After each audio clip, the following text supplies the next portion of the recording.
Welcome to our first ever Farm Africa webinar. Thank you everyone for joining us. My name is Yasmin Abdulwasi. I am the Director of Operations and Business Development for Farm Africa. And I just wanted to first start off with, in terms of technical mentions, we might have technical issues, and we just encourage everyone to ensure that if you have any technical difficulties, to just try and log on if you're experiencing that. And please note that we are also recording this, so we will be able to send this to you as soon as possible. If any of the speakers, including myself, have technical issues, we will try and rectify this as soon as possible. We are taking your questions for the panel today, so do use the question and answer function in the Zoom button, and you can submit your questions at any point during the webinar. And our apologies if we don't get round to every single questions, but we will do our best to get there at the end. And if you would also like to tweet this, please do tweet that using GOAT Power. So let me start off by introducing our lovely panelists. They will introduce themselves. Let's start off with Meron and then Dr. Emma. Hello, everyone. You're welcome to this webinar. My name is Meron Yomchwin. I work as the project coordinator for the Livestock for Livelihoods project that's being implemented by Farm Africa. I'm broadcasting from Moroto district in Karamoja region, Uganda. Thank you. Hi, everyone. I'm Dr. Egaru Emmanuel. I'm broadcasting from Kotido in northeastern Uganda in a region called Karamoja. I work for Farm Africa as a livestock specialist. Thank you, everyone. Thank you both. So the GOAT Power webinar is great timing as we bring this webinar to you with the outdoor exhibition of photos of our Livestock for Livelihoods project. And this was done by Panos Pictures. Chris Dibod is the photographer who traveled out to Ethiopia and Uganda, and these fantastic photos are now being exhibited by the Moor London Riverside near Tower Bridge until the 6th of November. So do please check it out before it closes. And we just want to clarify that this is an outdoor exhibition and can be visited in a socially distant way.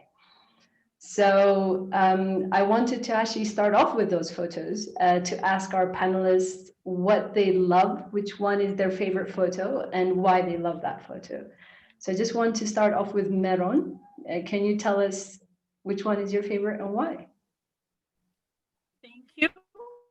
My favorite photo is that of a lady holding two goat kids. A background about this photo is that Esther is one of the community animal health workers that the project engages to provide treatment to the goats when they fall sick. So this is my favorite photo because it depicts how our project is unlocking cultural norms and beliefs in pastoral communities. Additional pastoral communities, issues to do with treating and managing and owning livestock is to be for the men only. So by Esther being actively involved in the treatment of the goats gives more motivation to the women that the project supports to be able to own the goats and as well take good care of them. And this contributes to the animal health component of the project, which is what we strive to achieve as Farm Africa. Thank you. Thank you, Meron. And Dr. Emma, what about you?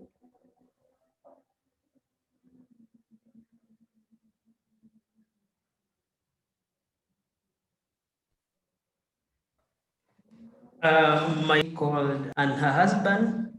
That photo is really very, very interesting, and that's the part I like.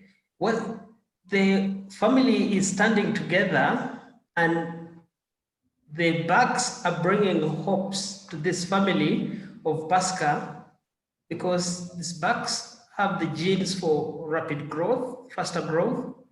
They have genes for high milk yields and the training abilities. So these two bucks are given to Pasca to keep and crossbreed with their local goats. So we expect offsprings that will be able to help this family in regards to improve productivity. Besides Pasca is her husband, Mr. John.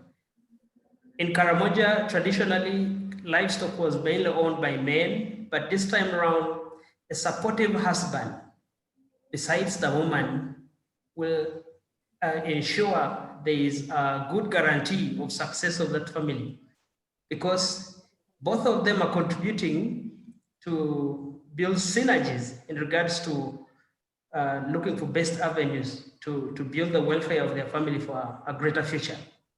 And through the bucks as well, we realized that the project support has tried to improve family cohesion, because both parents are really working so hard to make sure that their children go to school, they take good quantity of milk, which is highly nutritious, and it's a very fascinating photo. Thank you. Thank you, Dr. Emma. So I want to say a little bit about my favorite photo as well. My favorite photo is of these three beautiful girls holding the kid goat, and their smile is just so contagious. So first of all, it's just very beautiful to look at. But more importantly, like, these girls are the ones who will be growing up that will benefit from the investment of the goats. So the women will be supporting their children through the purchase of school uniforms, as Dr. Emma has mentioned, but for a better tomorrow for them. But I also love this because they will see their mothers, their neighbors as inspiration and role models. And that's that power of the goat, which I really love. So this is why it's my favorite. So now, before we move into the panel discussion, I thought I would give a bit of overview of our Goat Power program. It is called Livestock for Livelihoods, and we're implementing this in Ethiopia and in Uganda. In Ethiopia in South Omo, and in Uganda in Karamoja.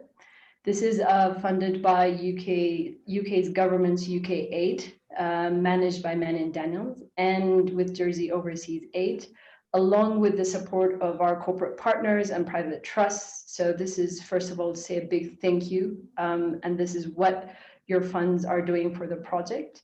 The main purpose and objective of the project is unlocking the power of goats to transform the lives of pastoralist women in both Uganda and Ethiopia, really supporting them on their livelihoods, economic empowerment. And there's another component within that project that really works on nutrition and supplementing their diets. So we will talk a bit more about this in the panel discussion with Meron and Dr. Emma. And I just wanted to kick off with asking Meron, exactly how are we helping the women? What are the activities that we are implementing so that our audience can understand what we do? So if we can start off with Meron.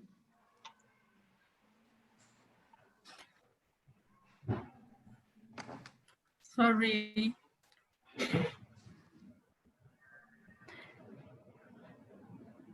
Please, can you repeat the question? Of course, Meron. So I wanted us to elaborate a little bit about the project. So I was asking you exactly how are we helping women and women groups? Thank you. The project employs the goat revolving scheme model, where 2 to 3 goats are given to selected members of the group. These women are in groups, with a group having an average of 25 members. So with the revolving goat scheme, about 10 members of the group are given 2 goats each. And when these goats kid, they pass on the kids to the next member of the group until all the members of the groups have at least 2 kids from the crossbreeds of the local goats and the improved bucks which the project provides. Additionally, these women are also engaged in saving groups where they meet on a weekly basis to save and also borrow money, where they invest in other income generating activities to boost their income levels, as well as to be able to treat the goats when they fall sick using the money that they save in their savings group.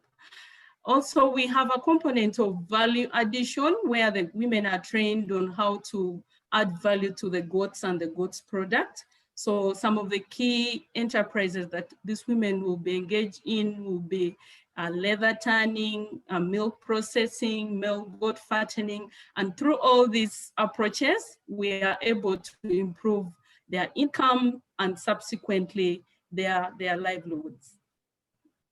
Thank you. Thank you, Meron. And Dr. Emma, your role is to ensure that the women and the women group have access to animal health services. Why is that important in this particular context, since we're talking about pastoralist communities?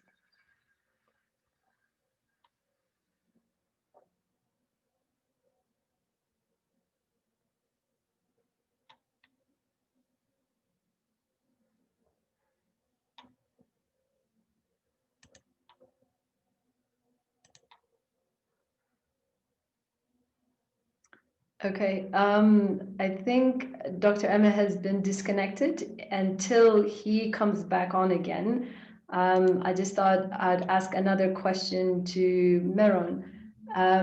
Meron, can you tell us a bit more about the revolving goat model, please? Thank you. I already highlighted briefly about how the model works. In detail, this model is based on the premise that the goat that the group receives from the project is a loan. And so each of these women who receive the first goats receive a loan from the group. And so they are meant to pay these loans to the group. And so on this premise, the project provides 2 goats to each of the selected members of the group. And after these goats have kidded, they pass on the kids to the next member of the group. The first beneficiaries, the first people who receive the goats are normally termed as the primary beneficiaries. And so the second category of the women group will be secondary beneficiaries, and subsequently we have the tertiary beneficiaries. So the goats have to be passed on from the primary to the secondary and to the third beneficiary within the group. And it's through this approach that at the end of the project, we have increased productivity for the goats, because we made mention that these goats have twinning ability. So at the end of it all, the herd size is increased. And so these women have more goats than before. And also these groups have been trained on this approach. They've been taken through trainings on how this model should work, where they elected their leaders in a participatory way.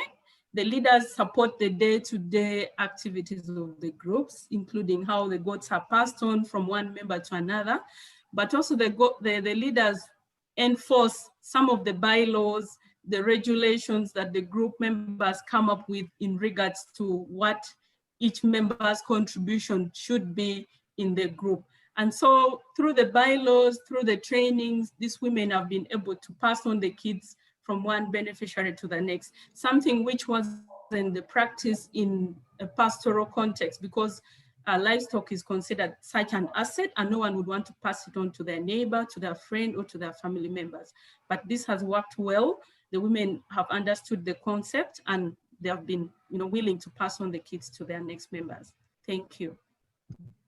Thank you, Meron. And this helps on the sort of sustainability model as the goat revolving scheme continues beyond the project lifetime.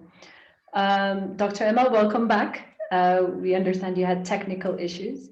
So a question for you is, your role is to ensure that the women are supported and have access to animal health services.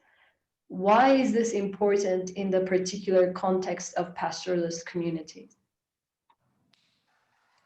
Thank you, Yasmin. Well, in pastoralist communities,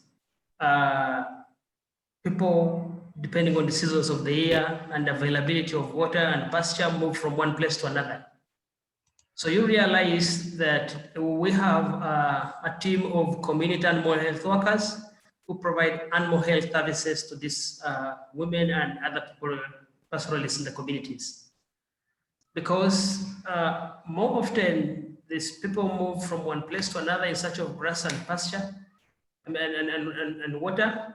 And we have a team of community health workers whom we train to make sure that we build their capacity to be able to move with these people together while offering animal health services, because that's the only way we can leverage on making sure that the goats survive. That's when the herds can multiply, because the nature of Karamoja region, a place which has scarcity in terms of veterinary professionals, it's really challenging to have animals survive in such a place and have a project succeed.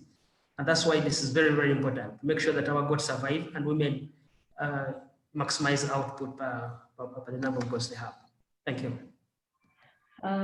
Thank you, Dr. Emma. We actually have a question linked to that from one of our participants. It's asking, once the project funding finishes, right, do you think that the community animal health workers will be able to continue providing quality and cost-effective services? The thing we've done is, after training the community health workers, we have equipped them with equipment that they're not able to afford to make sure that they are able to continue with their practice. We have also linked them to the local government structures which are in place to make sure there is backstopping, monitoring, and mentoring of these people beyond the project time.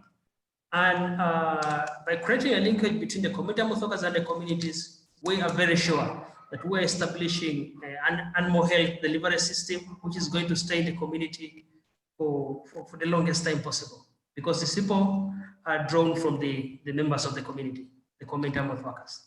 Thank you. Thank you, Dr. Emma. Meryl, we have another question asking, have you been able to identify what contribution or, in terms of value addition on dairy products, leather and the like make to household earnings compared to just providing them with goats only? And I know that's not all we do, but that's the question. Thank you. Prior to engaging or proposing the idea of value addition for the various enterprises that I talked about, there was an assessment that the project conducted. The targets were the women livestock group members and the entire community. The assessment focused on the viability of the different enterprises that we had proposed to engage in, but also to understand the context under which these value addition activities can take place. So some of the findings from this report indicates that there's more income generated from sales of male fattened goats, from sales of leather products that the women could engage in, but also from the milk, the milk products that the women can process. There's more income from that because they are able to sell more expensively, and so compared to a goat, someone is able to get many other products which can sell more expensively than just a single goat. So that is the basis for our engagement in the various value addition activities. Of course, we also based on the fact that already a bit of these activities are being done, but at a lower level using rudimentary equipment and materials. And so we are building on the already existing, resources, skills and knowledge of the local community. Yeah, basically that's it. Thank you. Thank you, Meron. Actually, following on from that, can you tell us a bit more in terms of how we're actually using the goat's dairy milk as part of our nutrition component?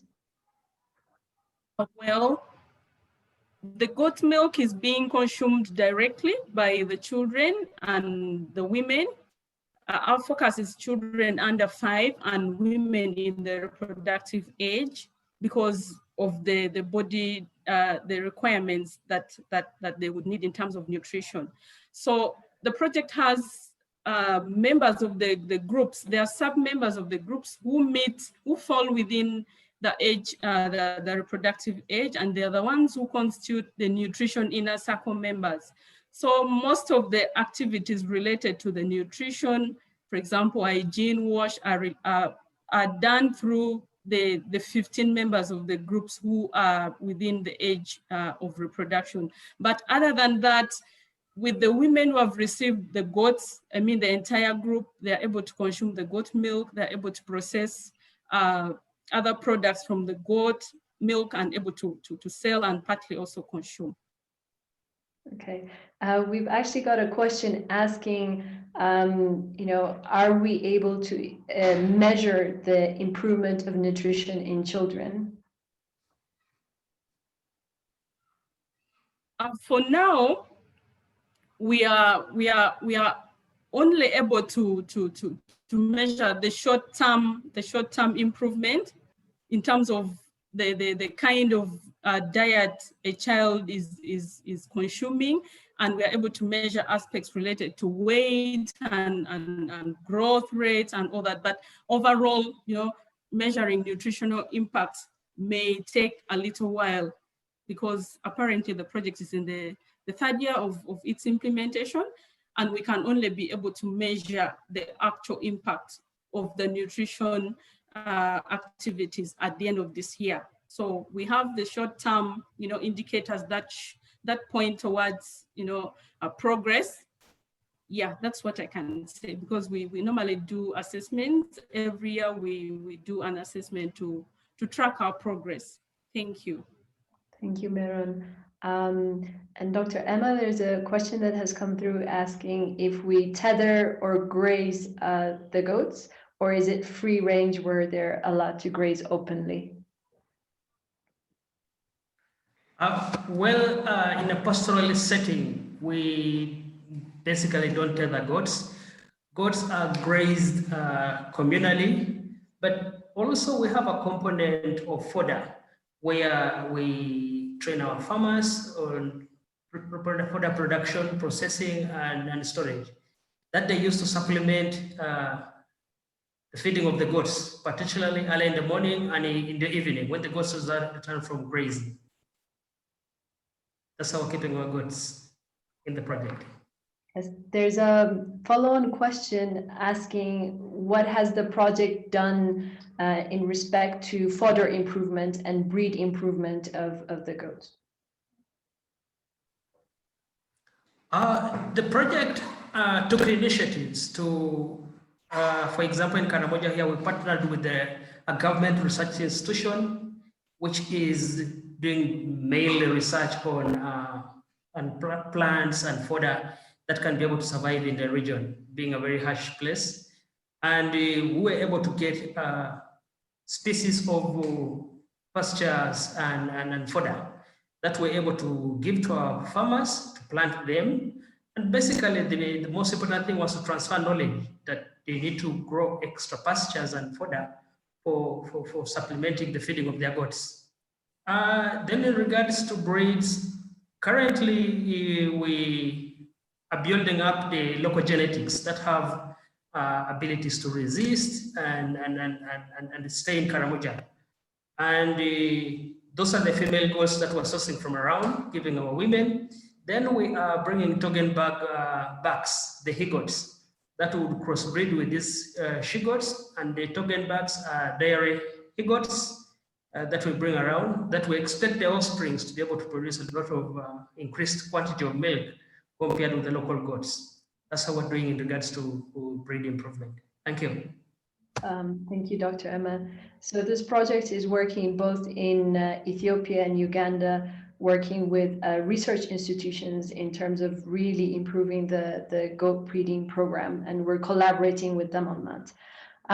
We actually have someone from New York called Russell, and he said, thank you very much for your presentation so far and your wonderful work, but wants to know what are some of the key challenges that we're faced with in implementing this project and how have we addressed those. So I'll first start off with Dr. Emma, and if there's anything else that Meron would like to add in terms of the challenges and some of the solutions that we've found.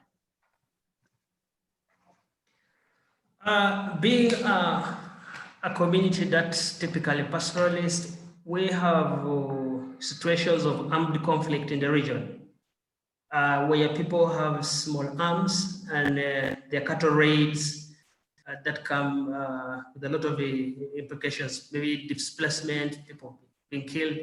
Well, these are challenges that in the area in regards to security, but to address that, we have always tried to make it a point that before we move anywhere in the field or engaging in our activities, we consult the local military personnel and security officials, that they give us information in regards to the locations that we're going to go to make sure that we stay safe. The big challenge we're having, the other big challenge is livestock disease prevalence. There are a lot of diseases in Karamoja region, and we are bringing a breed that is not native to this area. And we are finding a situation where a couple of our goats are succumbing to disease that we get to treat because Toggenburg are not from Karamoja, so they're getting exposed to new strains of diseases, which are really challenging. But we're hopeful, and some of the goats have built immunity really for now, and they are able to live around. Then the other problem that we really have in the project is the resource not being adequate.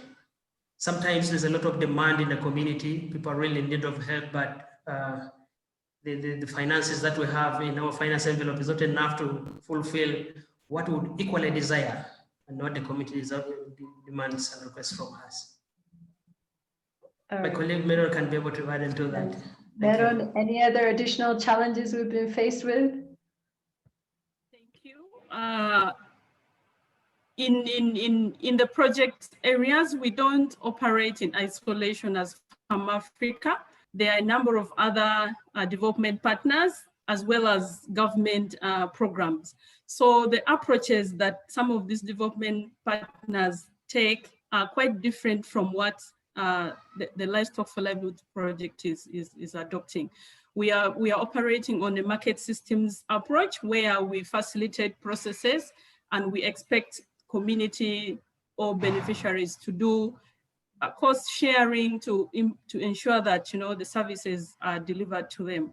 So you realize that some development partners give free handouts, for example, issues around veterinary drugs. Some of them provide these veterinary drugs at no cost. And for us as a project, we are saying that women have to pay for these services from the community animal health workers. So at the end of it all, we tend to appear like, we would not want the beneficiaries to benefit as much as possible. And this sometimes leaves us with a lot of challenges. For example, we work with similar structures. The community animal health workers are the same. And so, for example, if we call them for a training and we are providing a modest transport refund and another partner is providing something much more than that, we normally receive that resistance, and that sometimes affects their participation into our project activities. But how we manage this is to strengthen our coordination at the district levels. We participate in those coordination meetings, the sector meetings, where we discuss some of these challenges and seek support from the district authorities to streamline processes and ways of doing things. So this, in a way, has helped us to manage this challenge around coordination, implementation strategies, and so forth and so forth. Thank you. Thank you both, Dr. Emma and Meron, on this. I just would like to add that we've also been faced with challenges of operating in the world of COVID-19. And so both in Ethiopia and in Uganda, the team had to deal with, delaying some of our project activities, and we had to think of how to provide training with practicing health and safety. So there's social distancing. We've actually received additional support from organizations like Irish Aid, so a big shout out to them, and the flexibility of our existing donors as well, to say that they've supported us where there's been, zero movement or limited movement in some areas, so that we were still able to provide veterinary service to reduce animal mortality. So we've overcome some big challenges, and it's been interesting. And this is the fantastic effort of the team and the support of our donors. So we have a specific question for Uganda. So this is from Neil. He's asking, how can we scale up the project to provide regular source of goat meat for Soroti in Uganda or for export? Is there a possibility to scale it up? Maybe I start off with Dr. Emma.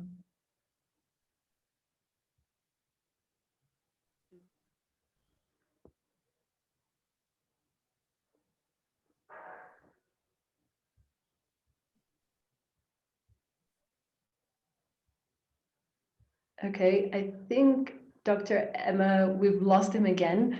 Meron, any knowledge on Uganda and exporting meat? Thank you. There is a great potential in Karamoja as a region in terms of livestock export, both the live animals, the goats, and the products as well. However, this needs to be, there's a lot to be invested in terms of infrastructure. You realize most of the places do not have the required infrastructure and services. For example, poor road networks. For example, some of these places do not have access to electricity. And if we want to go international, these are some of the things that need to be put in place before we can meet the demands at international level. But locally, the market is available. The communities are aware about the contribution of livestock to their development, as well as being able to participate in this kind of engagement. Okay, thank you, Meron. Until we get Dr. Emma back, I've got a question from Amy. She starts off by saying, I love this project, so thank you, Amy. And she said, I may have missed the first part, but she's saying she's asking who is herding the goats. Thank you. The women had the goats, as well as their other members of the household, like the spouses. You realize in the pictures that we talked about, in one of the pictures, you realize we talked about the spouse support or the male support to the woman to ensure that, the goats are well kept and managed. So the women and members of their household had the goats. Thank you. Thank you, Meron. And so we're actually getting a lot of questions, so thank you, everyone. There's one in terms of, there's a question that says, does herding goats sometimes keep children out of school? Yes, in this context, in the pastoral context, children sometimes forego school because they have to take care of the animals, and especially the male child. So what has been evident in these areas is that there are educational programs that are such we have mobile, for example, in Karamoja here, there's been alternative basic education for Karamoja, where learning takes place in the bush where the animals is being grazed. So these are some of the initiatives that the government, the local authorities have come up with to ensure that children remain learning even when they are taking care of the animals. So it's true that sometimes, yeah, especially the male child. Thank you, Meron. Again, Dr. Emma, welcome back. We've got a couple of questions for you. The first one is, what breed is most suited for really good meat production? Well, currently, like in Uganda and Ethiopia, we have the Boa breed that originates from South Africa as one of the best breeds that are good for meat production. And also there is another breed called Savannah breed. Those are really adapted to the dry lands of Karamoja and South Omo zone in Ethiopia. Okay. Thank you. There's a couple of questions around feed and fodder. So I'll try to read this out. There's a fantastic insight from someone called Lovemore. And the statement is, there are bioactive plant components that have been shown to improve livestock health in terms of making sure that the level of activity supports against internal parasites. And the question is, it would be interesting to know the extent that plants are being incorporated into the project health model in terms of the feed and fodder. And how are we using pastoralist indigenous knowledge to incorporate that? The indigenous knowledge of pastoralists is largely being incorporated by project, but not so very greater extent. One of it is the use of local herbs for the control of ticks. For example, they have plants that pastoralists have been using for so many years for killing ticks. That's to smear around the animals and then kill the ticks. And we promote those traditional ways of tackling diseases and control of parasites. One of the other aspects that we really encourage them is the pattern of movement of pastoralists. You know very well, as pastoralists move from one region to another, they create a break in the life cycle of the disease-causing organisms in the place that they live. And we have encouraged them to always integrate that whenever we're dealing with our animals. There are a lot of traditional plants and medicines that pastoralists use traditionally. And we encourage them to continue using them, but these are mainly remedies or treatments that have not been researched so much. So even when we bring synthetic chemicals manufactured from the factory, we really try to encourage them to use multiple approaches of control of ticks and parasites, both traditional and scientifically studied approaches. Thank you. Okay, thank you. We'll take a few more questions. There's one which is very live to our current situation. And the question is, has the locust invasion, so the locust swarm across Eastern Africa, impacted the project to date?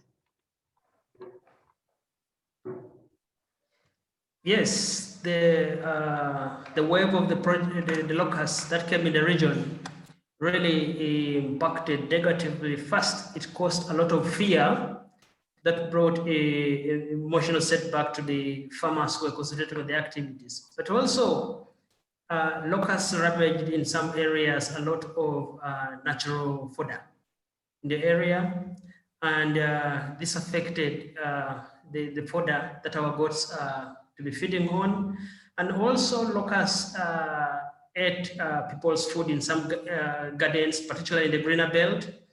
And this really impacted on the time that women take to concentrate on the project activities and their livelihoods generally. That was the negative impact that it created. Just to add to that, in southern Ethiopia, similar to what Dr. Emma has highlighted, there's been an impact in terms of maize and other crops by the locust swarms. But we have tried our utmost best to work with the disaster risk units in terms of supporting them, both corralling community efforts as well as project team effort to deter the locusts a few months back. Now we're faced with a new swarm, and we're trying to work with the Ministry of Agriculture or respective units, both in Uganda and Ethiopia, to manage this as best as possible.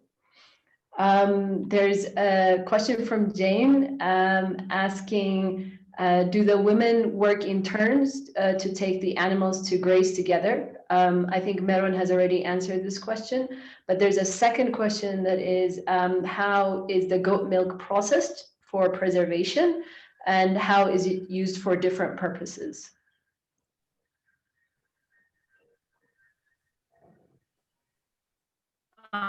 Well, there are traditional methods of processing, preserving goat milk. One of them is making yogurt. There's a local way of making yogurt using the local available materials, and so this is preserved using local ways. For example, use of charcoal to preserve the milk.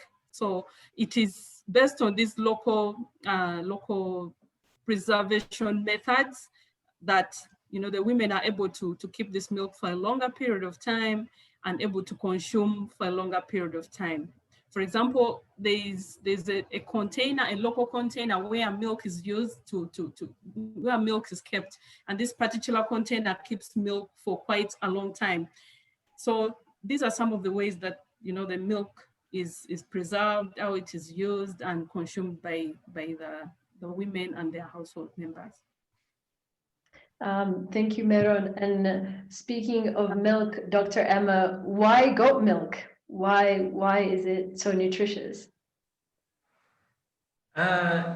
Generally, goat milk is really highly nutritious compared with cow milk. And that's why the project particularly was interested in goats, because we're targeting to nutrition, to improve nutrition amongst the households. So comparatively, goat milk is highly nutritious. And the other component is goat milk is good for people who, when they take cow milk, they develop a rumbling stomach. So goat milk doesn't bring out the effect of lactose intolerance. It's very safe, not like cow milk, particularly on people who get a rumbling stomach after taking milk. That's why we chose goat milk. Thank you. Well, talk about goat power. That's all we've got time for, everyone. A big thank you to our panelists, Meron and Dr. Emmanuel. And thank you to everyone for joining us. Our next Farm Africa live webinar is entitled From COVID-19 and Locusts to Greener Pastures, which is on the 5th of November. So there are people who ask questions around the locust swarm, so please do join us. Look out for it and register your place. And just a reminder again to say, please do visit the Goat Power Photo Exhibition at the Riverside in Moore, London, before it closes on the 6th of November. And do visit farmafrica.org/goatpower for further details. Thank you very much, everyone, and see you all next time.